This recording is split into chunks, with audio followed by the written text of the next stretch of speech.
Nous avons vu que la méthode AC2D était utile pour nous permettre d'avoir un jugement juste et précis de tout ce que nous analysons. Mais nous direz-vous, si cela fonctionne bien et permet de mieux cerner les événements, qu'en est-il de votre pensée? C'est-à-dire, comment vous servir de la méthode pour guider votre réflexion intérieure et l'amener à se remettre en cause? Nous vous l'avouons, c'est la partie à la fois la plus difficile et peut-être la plus facile. Réponse de Normand, nous direz-vous. Pas vraiment. Plus difficile car vous allez devoir lutter contre vos acquis, et surtout par le formatage que l'on vous a imposé durant des décennies, sans d'ailleurs que vous vous en soyez rendu compte. C'est pour cela que dès le début, nous vous avons dit que vous alliez rencontrer nombre d'embûches sur votre chemin. Pour que vous puissiez esquiver ces embûches, le plus simple, si vous le pouvez, est d'effacer tant que faire se peut tout ce que vous avez en mémoire. Alors comme vous ne pouvez pas éliminer définitivement ce qui est stocké, c'est de le déplacer, entre guillemets, en faisant le moins possible appel à certaines références. Et pour cela, utilisez la méthode systématiquement dès que reviennent les informations enregistrées dont vous ne pouvez pas dire si elles sont exactes ou erronées. C'est en obligeant votre cerveau à accepter l'analyse que vous aurez le plus de chances de modifier votre façon de voir et d'apprendre, comme un enfant qui entame le b.a.-ba. Bien que compliqué, votre avancée depuis le début a forcément bousculé vos acquis. Vous vous êtes rendu compte que ce que vous aviez mémorisé contenait des lacunes, dû au fait que l'information que vous avez reçue, vous l'aviez gobée sans en avoir fait l'analyse détaillée, ce qui est normal lorsque l'on n'applique pas la méthode. Dès lors que vous appliquez la méthode, vous constatez qu'intérieurement un conflit se fait jour.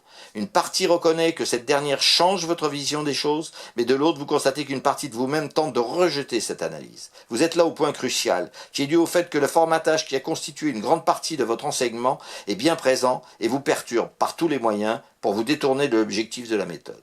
Là, vous devez vous servir de la méthode pour démontrer que cette dernière n'est pas négative, mais qu'elle offre un nouveau visage à vos analyses. La meilleure preuve, c'est qu'elle n'est pas contraignante, qu'elle n'impose pas, mais qu'elle vous aide à séparer le bon grain de l'ivraie. Car c'est bien de cela dont il s'agit. Sans que vous vous en rendiez compte, l'on a tenté d'annihiler une fonction importante de votre être, votre libre arbitre. Et cela tout simplement en vous abreuvant d'informations massives que votre cerveau a fini par absorber sans se poser de questions, c'est-à-dire sans en faire l'analyse comparative. En fait, vous devez sortir votre cerveau d'une torpeur dans laquelle il a été plongé par un influx massif d'informations qui n'ont pour but que de le noyer afin de l'empêcher de réagir.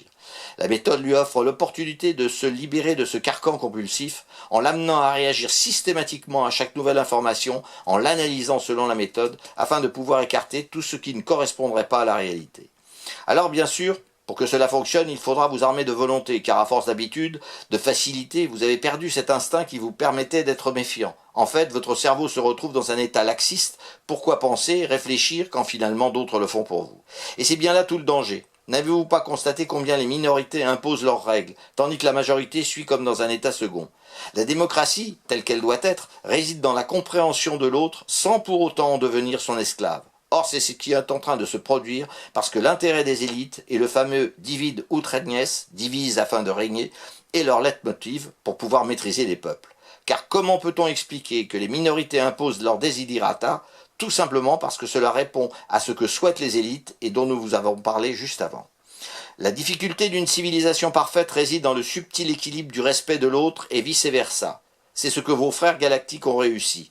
La preuve, l'argent ne fait pas partie de leur vie, leur société est conçue pour tous sur le même principe, pas d'argent, le respect et l'écoute de l'autre et réciproquement. Les résultats sont bien évidemment à la hauteur de leurs ambitions, un équilibre subtil et parfait, sans police ni armée, et pour cela une seule solution, parcourir le chemin des 3 points du triangle, celui-là même dont Rémi Alvac parle dans ses livres. En utilisant la méthode, le chemin est tout tracé vers l'humilité, l'amour et la sagesse, mais surtout c'est une fenêtre ouverte sur le monde de demain, qui sera faite sur le modèle de celui de vos frères galactiques. Mais c'est aussi l'assurance d'offrir aux générations futures d'êtres humains une vie faite d'amour et de compassion dans un environnement sûr et protégé. N'est-ce pas ce dont rêvent tous les humains depuis la nuit des temps? Car qui peut prétendre préférer la violence à l'amour, la guerre au respect, sinon ceux qui n'ont jamais essayé de regarder en eux la réalité qui s'y trouvait?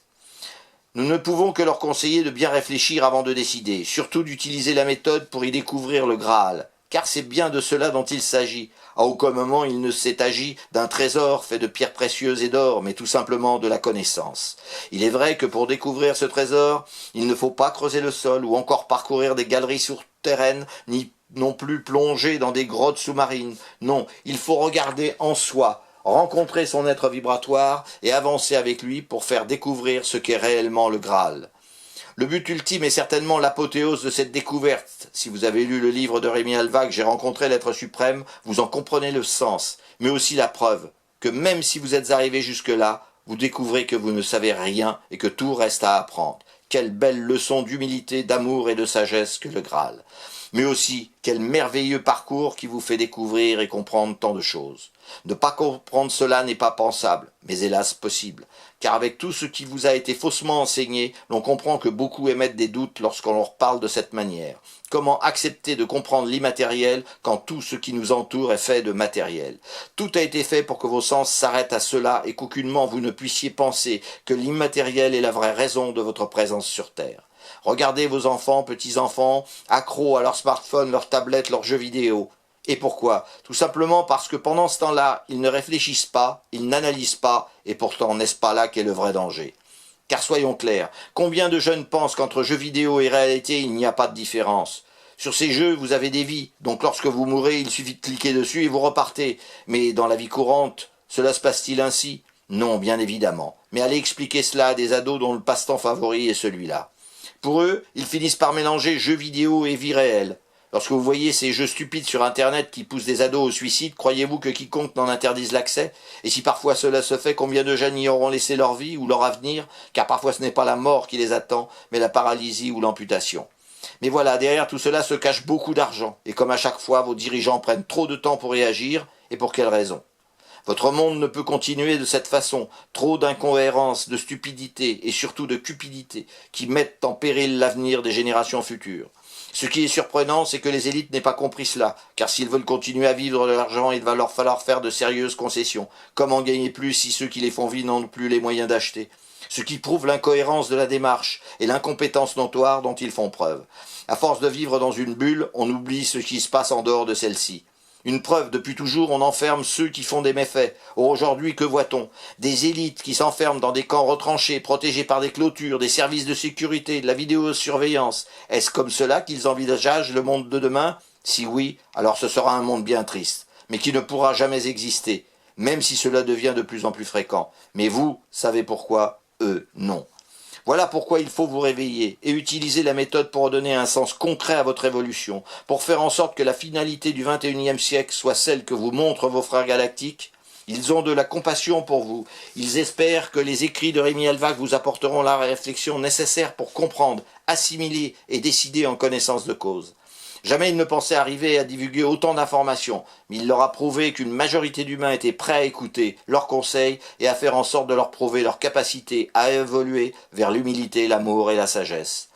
Ils ont reconnu que ce qu'ils n'envisageaient pas à l'origine leur paraissait aujourd'hui comme une évidence, que le scepticisme de certains d'entre eux n'était pas fondé. Alors bien sûr, ils ne pensent pas que tous les humains vont emprunter ce chemin, mais que de toute évidence, le plus grand nombre répondra présent à cet appel, et cela ne pouvait qu'être salué et soutenu. Voilà, tout ce que l'on pouvait exprimer sur ce qui fait de vous ce que vous êtes et ce que vous allez devoir devenir dans les temps à venir. Si donc vous acceptez de suivre ce cheminement, votre vie n'aura plus la même saveur, et vous n'aurez de cesse de la faire découvrir à toutes celles et à tous ceux que vous côtoierez et qui verront en vous un guide de sagesse et de connaissance. À bientôt sur notre chaîne, que les 3 points du triangle ouvrent aux humains le chemin de l'évolution.